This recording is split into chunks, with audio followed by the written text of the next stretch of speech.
What's going on, everybody? I want to welcome you to the QKA Bills Backers Baker and Bills podcast. This is, I think, our third one. We did some back around draft time. Life gets in the way. I think that you all can understand, but glad to be with you. My name is Nathan Baker, and I'm the owner of Finger Lakes Entertainment. Many of you might know me as DJ Boulanger. We're actually at Laurentide Beer Company tonight. We are about ready to start the Buffalo Bills hosting the Miami Dolphins, not hosting at the Miami Dolphins watch party. We're hosting it here at Laurentide Beer Company, and that starts at 8. If you are out and about and you're looking for something to do even before the game, come on down to LBC. Right now they have live music pregame out in the music area and courtyard. Great food, drinks, kitchen. It smells great. We're actually in the front kitchen restaurant. We were going to do it out back, but it's actually pretty packed out there. So if you want live music, come hang out, check that out. And then also we wanted to let you know that we are sponsored tonight by 3 Chord Bourbon, and they were our sponsor at our last podcast a couple of months ago, and they are back tonight, so we want to thank them. And they make drinking in whiskey for people who make music. So enough about me, enough about our sponsors. I want to introduce you to who's hanging out with me tonight, and that is Mr. Kyle Bills, and you're on low mode. What's up, everybody? It's good to be back. It's been a couple months since we did our last podcast. Excited to be here tonight. The season kicked off last week with a big W, and we're hoping that the Dolphins game tonight ends in a similar result. Yes, we do. What a great way to end the regular season last year. Just kind of like recapping that, Josh Allen is really their daddy. He really does own the Dolphins, and kind of, I guess, taking a look, we'll jump in and kind of preview tonight's game. I know that you had a couple of things that you wanted to chat about with Taron Johnson's injury, the defense, Greg Russo, stuff like that. Big picture as far as tonight's matchup with the Dolphins, how do you think it shakes out? Well, an interesting stat about the Bills and the Dolphins, which I'm sure a lot of people already know or have heard, especially in recent days. It's been put out on the radio, on TV shows. The Bills are 11-2 against the Dolphins since Josh Allen became their starting quarterback, which includes the playoffs. As Nate said, the Bills are pretty dominant over the Dolphins over the last 5-6 seasons. It'll be interesting to see. Allen puts up big numbers. I think he has 41 touchdowns to 13 interceptions or turnovers over his career against the Dolphins. Tonight, I'm kind of interested to see what the Bills' game plan is, because last week when Miami played Jacksonville ran a lot of 2 tight end sets, which kind of opened up the run game for them. The Bills have 2 great tight ends. If they follow in Jacksonville's footsteps, does that equate to a big night from James Cook, Ray Davis, Ty Johnson? That would be interesting. I still expect a stat-stuffing night for Allen because, as you said, he is the Dolphins' daddy. He is their daddy. The one thing I wanted to talk about, because what you touched on is like going in with what you want to do. And I think, taking a real short trip back to this last week, you could tell what Buffalo wanted to do, what McDermott and Brady's game plan was, and it was to run and stop the run. And it got off the rails pretty quick. Mm-hmm. Now, I want to talk about coaching in that. We'll do that in a little bit. But you know what? No, let's jump into that right now, because it is something I'm spicy about this one. So I personally think that we have a coaching problem. I know that I was on this bandwagon and soapbox last year, and kind of like what just made me think about it listening to you talk was that we go in with a particular idea. You got your game plan. Does the game plan match the personnel? Like if we have the tight ends, we've put together, Bean has put together a team that is now tight end heavy. We don't really have a premier wide receiver. Who knows? One of these guys can step up. They all, kind of filled the role. Allen is definitely spreading the wealth. But when it came down to crunch time and when the defense wasn't able to get it done and get off the field, and yes, Allen, we had the full Josh Allen experience in the first half. He only had 2 passing completions in up until like the final minute or so of the second quarter. I guess my issue in why I say that I think we have a coaching problem is I don't think that the personnel matches the game plan. What's your take on that? Am I completely off my rocker? No, I think part of it is the team you're playing, especially week 1 of the season. You got to see how they're going to come out on defense, how they're going to. So what they ended up doing, I think a lot of people in the offseason expected with Stephon Diggs leaving that Kincaid was going to be that next top target for Josh Allen. Well, Arizona did a really good job last week of double and sometimes triple teaming him, so they basically shut him down for the majority of the game. I think he only had 1 catch or maybe 2.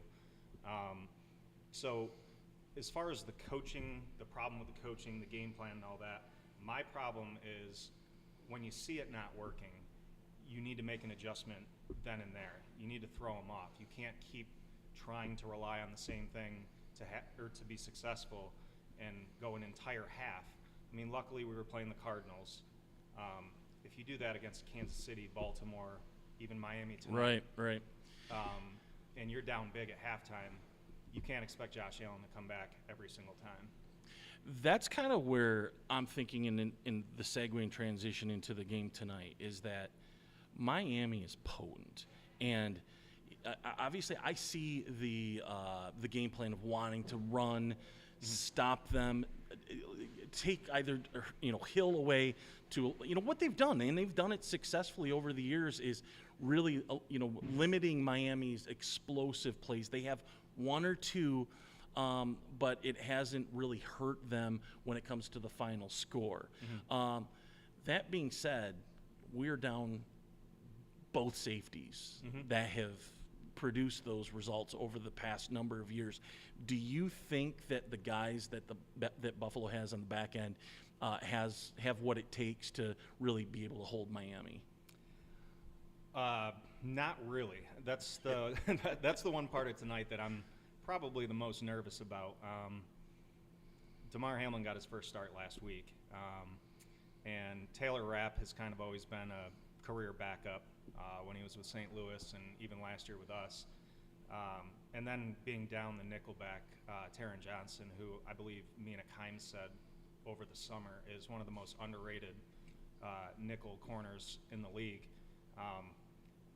It terrifies me that we've got to put those guys up against Tyreek Hill, Jalen Waddle, and a lot of people aren't even talking about Jonnu Smith, the tight end. He had a couple down years, but he's got a lot of talent. And when you're already depleted at that safety position, and there's still a few questions at cornerback, you've got to put your best guys on Hill and Waddle, and then you've got the tight end Jonnu Smith, who's got a lot of talent, who's guarding him.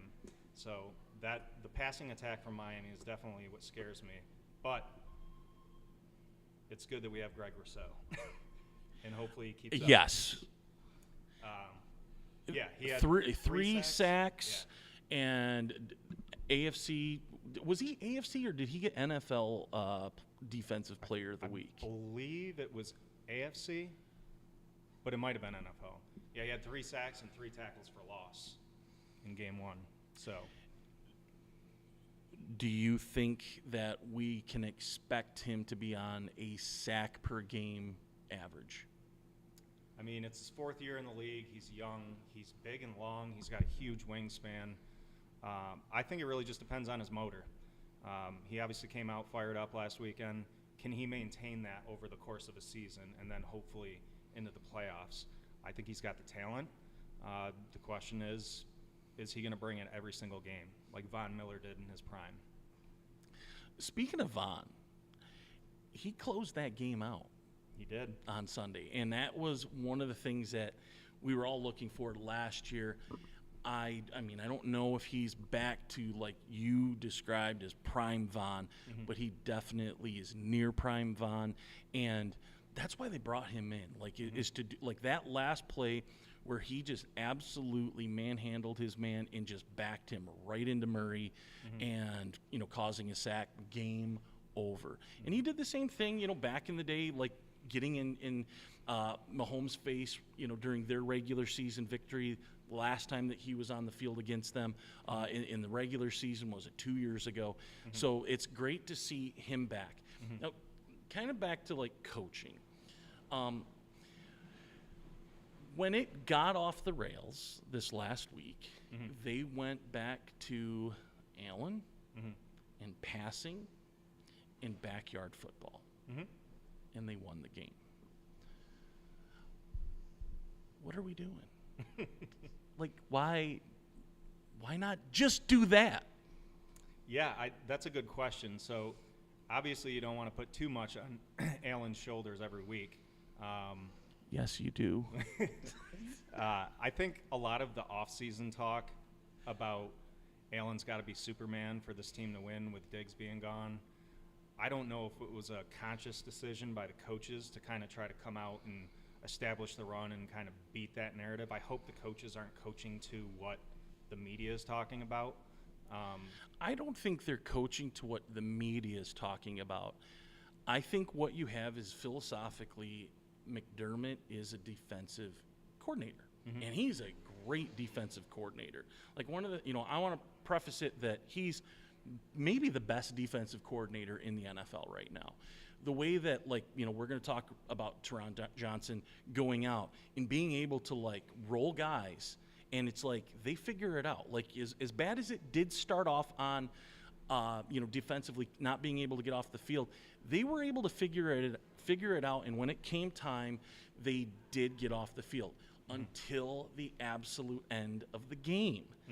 Again, why are we being so conservative? We have a unicorn at quarterback. Why are we putting the ball in the other team's hands with a guy like Kyler Murray, who already burned us? There's literally a game called the Hail Murray, and it was like deja vu. It was like, oh my gosh, we're going to do this again, and it felt like Kansas City at the close of last season. I guess my thing is that this is where I think we have a coaching problem, is that, like, I think he is an exceptional defensive coordinator, but when it comes to the, like, clock management and the overall, kind of like what we're doing for the game, I just think it's lacking. And I mean, maybe I'm crazy, but you're obviously not making a coaching change. But what does it look like? What would have to happen for you to be like, okay, we got to make a change in this team at the coaching staff, head coach level? Head coach level? Well, I can tell you I can't bear another postseason loss where Josh Allen marches down within 4 minutes left of the game, and then the defense gives up the win at the end. I also agree with you. I don't think that those losses, I mean, you're talking, there's a whole litany of them. The Kansas City 13 seconds. Right. There is a track record. Like, there is a history, there's a resume of that philosophy leading to this, and it gets to a point where it's the expectation. Yeah. And is it the expectation? Yeah, well, and the thing that I hate is a lot of these last-minute, last-second losses are being put on the players, but the way that I look at it is, what did the coaches do as far as decision-making leading up to that point to put their defense in that position? Like the Kansas City playoff game where they kicked the ball to the return man instead of kicking it out of bounds and making them go further up the field. There's definitely an element to the coaching decision-making, whether it's the fourth quarter, the entire game. There does seem to be, at least for me, there's a lack of confidence that even if we are up or go up late into the game, it's gotten to the point where, like in the 2 decades that we were losing all the time, you just, like, even when they were winning a game, you just had this feeling where we're the Bills, we're going to lose. Yep. It just seems like sometimes in big games we get up or we're up by 3 or 7 or 6 or whatever the number is, and then the other team gets the ball, and over time it's turned into this, oh God, there's too much time on the clock. And with that being said, if there's another game or couple games this regular season, let's say they get in the postseason, I mean, what sort of confidence are Bills fans going to have if we're playing a really good team, Josh Allen marches down the field, puts us up by 3 with 2 minutes to go? Like, how many Bills fans are going to be confident that we've got this? The defense is going to go out and shut them down. Now, we could have a good defense. We've had good defenses, and we've still lost those close games. So, again, I think there is a huge accountability issue, huge accountability question going into this season. And we'll see how McDermott handles these situations, because he will be in them. Right. I think that as much as I hope that the coaching staff cares about what I think, I think what happens is you get the players that just, when that becomes the expectation for them, and you have guys that have come in here that have won. I mean, Von Miller won a Super Bowl, two Super Bowls, and I mean, literally himself has won Super Bowls, and it's like, when does that stank, for whatever lack of a better term, get that of a franchise, get on players, and then it's like, oh, it's just like, is it going to happen here at all? And I don't know. Not hopeless. It's a helpless feeling, because you're like, man, I don't know if what we have going on is going to be able. Personally, I don't think, this is me, so if you want to comment and tell me that I'm the a-hole, please go ahead, comment, send a DM, whatever. But I don't think that we're going to get to the promised land with the head coach that we currently do. I think that's fair. I'm going to move forward with optimism and hope and all that, like Bills fans do. Hope. But I want hope and change. Hope and change. Harken back to the Obama era. Well, in a stat that just came out after the Bills win last weekend, Bills set an NFL record, 42 games straight of winning or losing by less than a score. NFL record. So my initial thought when I heard that, I was like, wow, that's pretty cool. My immediate second thought was, if we lost that many close games, and then I started having kind of like the old guy Vietnam thing. TT, what was it? TDS. Well, that's what they call it now. So yeah, coaches are definitely on the hook this year. The head coach specifically. I'm interested to see how it plays out. It's like, but what's the benchmark? Like, what is it, like, not making the playoffs? Is it making the playoffs and having another exit with what we just described, that a predictable loss, or what? And I honestly think that it's a missing the playoffs. I don't think anything short of that gets a change. Yeah. And positively. Let's think about it positively. Like, I just look at what Buffalo has going on right now, and it reminds me a lot of the Buccaneers back in the late 90s and early 2000s. They had just an absolutely stacked team. Very different, but they had, Keyshawn Johnson came in, and Tony Dungy, again, an amazing coach. But the philosophy of what they were doing didn't work, and it took a guy like John Gruden. Sometimes it just takes a fresh set of eyes, and a guy that just came off winning a Super Bowl to come in and just kind of change things. And then they got to the promised land, and it did wonders for Tony Dungy, because then he was able to go to a team where, as a defensive coach, he didn't have to be even meddling in the offense anymore, because he had Peyton Manning. Yeah. And he won a Super Bowl there with a guy that was just took that all off his plate.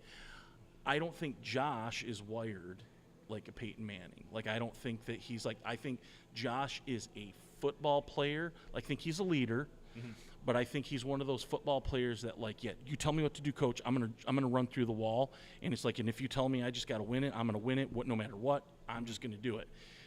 Whereas a guy like Brady, Manning, Favre, Rodgers, those guys are maybe not the athlete that Allen is, but the leadership is a little bit different. It's more of like they're a general. Yeah. And I think Allen is more of a golden retriever. That's my take. All right. I've vented. I've ranted enough on the coaching. I know that you had some stuff that you had put down. Let's talk about Taron Johnson a little bit more in depth. What's the latest? What have you heard? Time frame, and what's your analysis of how they overcome it? So, all that I've heard up until last night, I haven't heard anything today, but I follow a couple guys on X that are doctors, and they generally will post the video of the injury, and they'll go over what their best guess is, what the injury is. I don't know if it's been confirmed yet, but a lot of them are saying that it's probably a fractured bone in the forearm. With that, the recovery time, they said it could be anywhere from 2 to 6 weeks. If it's not a bad fracture and they can cast it, you could potentially see him playing next weekend or the weekend after that. Hopefully that's what happens. I just don't see, with the schedule coming up, it starts tonight.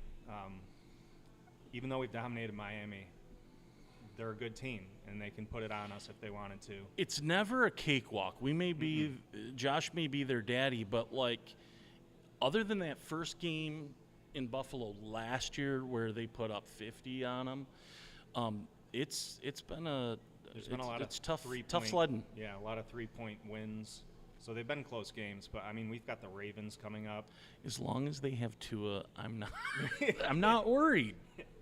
Yeah, Tua doesn't scare me too much. He doesn't scare me, and it's like at the end of the game, he's going to short hop a big play that they need to get, whether it was like he did last year in was it Frankfurt or Munich against Kansas City, or hitting Rasul Douglas right in the numbers at the close of last season. I'm not worried about that. But you're right.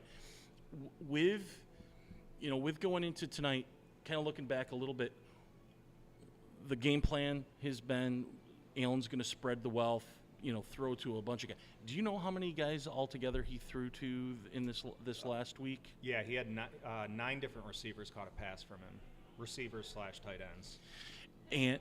And how did you feel that went? I thought it went well.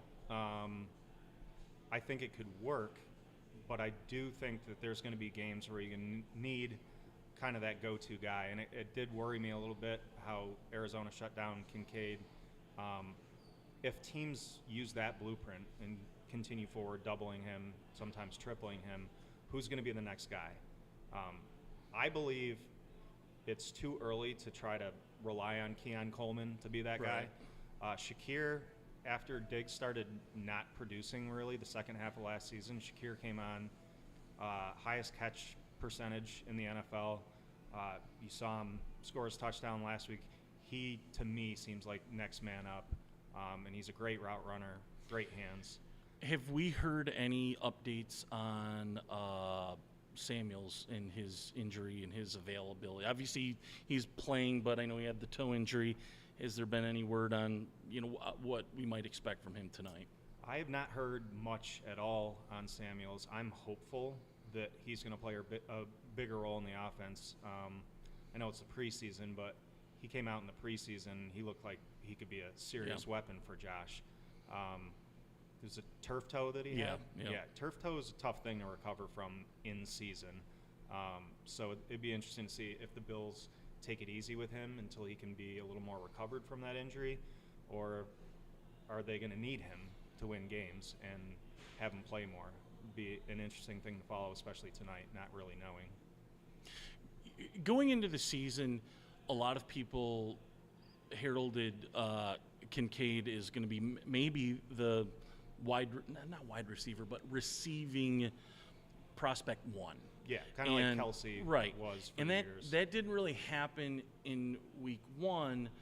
I haven't had a chance to kind of look at like any of the all 22 or really a ton of analysis. That's what happens when you schedule these games like literally 4 days after, in the middle of like everybody's busy season. But I think that it looked like they were really keying on him last week, and it was their goal to remove him from the game. And for the most part, they did. He did have a huge catch. I believe it was either in the third or the fourth, the extended drive that they ended up going on in scoring. How do you think he matches up against the Dolphins? And do you think over the years, tight ends have had big games against the Dolphins for the Bills? Mm-hmm. Do you think Kincaid may be ripe for one tonight? I do. I was actually thinking about that earlier today. Dalton Kincaid when you see him in the media, he's like very soft-spoken, very, nice, correct, and all this stuff. But if you talk to his coaches, I know I saw an interview of his coach on game day last year with Pat McAfee and that whole crew. Yep. And the coach kind of brought that up and said, he is a nice kid and this, and that, but he's a dog. And I have to imagine after last week kind of getting shut down for the most part, he's going to have a little extra motivation tonight, and that should scare the Dolphins.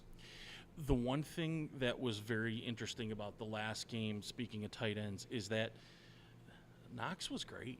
Yeah. And it's like you think, do we need another one? Yeah, because like if they're going to key on, the kid, Knox is a gamer, and just – he always has those one or two drops a season that you're like, oh my God, come on. But like he showed up this last game. Talk about the running game. Cook was pretty solid. I think Ray Davis looked really great. What's your expectation? Do you think that we see more or less of Ray Davis going forward starting tonight? My hope is that we see more of him because he looked really good in the preseason. He looked great at Kentucky. I watched several games of his at Kentucky. It's also nice to give Cook a breather every now and then and not make him a bell cow for injury purposes, for sustainability over the season. And the other thing that a lot of people don't really talk about with Davis is even if he's not getting the ball to run up the field, he is an excellent blocker as a running back. And if you want to open up the passing game, have that running back there that can block that one loose man coming after Allen to let him throw or let him scramble and make the play. I would love to see Ray Davis. It's just a different style of play. Mm-hmm. It was a lot like when Moss was here. That change up between him and Singletary a few years ago. And both of those guys have moved on and are contributing to the teams that they're at. So, yeah. I kind of want to wrap it up because the food smells phenomenal. They've got pizza and wings. And did you see them shucking oysters when you walked in? I did. Like they were shucking oysters. So get out here. I'm Nate Baker, DJ Boulanger. This is Mr. Kyle Bills. Want to thank you for hanging out with us tonight, the QKA Bills Backers and the Baker and Bills podcast. Let's try to do this again soon. I know that you got a lot going on with life and building a new – are you building a new house? In the process. Of, getting that started, so. Yeah, work and – life's busy, but – yeah, and it's peak wedding season in the Finger Lakes too, so that's got me kind of tied up. But come out tonight for the Bills watch party here at Laurentide Beer Company. The next one is going to be a week from Monday. So actually, it's even though we don't have one Sunday, it's going to be kind of nice to have a Sunday off. You're going down to NASCAR, right? I'm going down to NASCAR this weekend. Let's double dip. Who do you think's going to win the race this weekend? Well, I hope it's Chase Elliott. Okay. Do you think he's going to win though? I think he's got a great shot to win because he's won there twice and finished second once over the last 4 years. So it's going to be him and a handful of other drivers. It's different because it's a road course race. Who was it last year? Last year it was right. Denny Hamlin. I think you're right. I think you're Denny right. Sunday is these are like the best Sundays. Obviously, going to miss all of you hanging out with the QKA Bills Backers here at Laurentide. However, F1 is in Azerbaijan, and I think that like flag or the lights go off at I think 7:30 in the morning. Yeah. Whew, that's a little bit early. Followed by NFL all day, red zone. That's when the Bills aren't on. It's red zone, and you've got NASCAR, and that's at 3, right? Yes. Cool. 3 o'clock start time.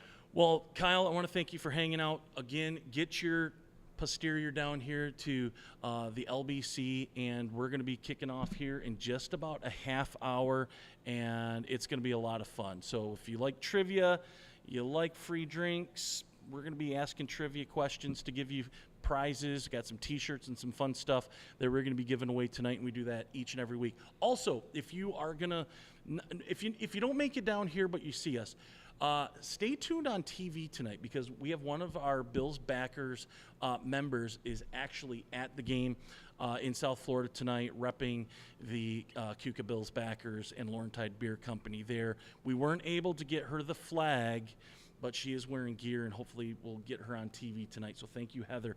If you are watching and you are going to be going to a Bills game, home or away, and you'd like to represent the QKA Bills Backers, reach out to me, send me a DM. There's a handful of games that we can't go to. I've got Kansas City covered. I think you said that you're going to be doing Jacksonville here in a few weeks. Yep.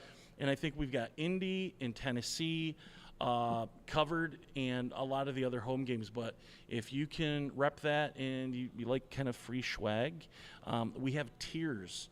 So if you get on TV, you may end up owning this place. That's how well they'll take care of you. So, hey, I want to thank you, Kyle, for hanging out. Everybody, I want to thank you for popping on and watching and putting up with our shenanigans. And we'll talk to you next time. Let's go, Bills. Go Bills.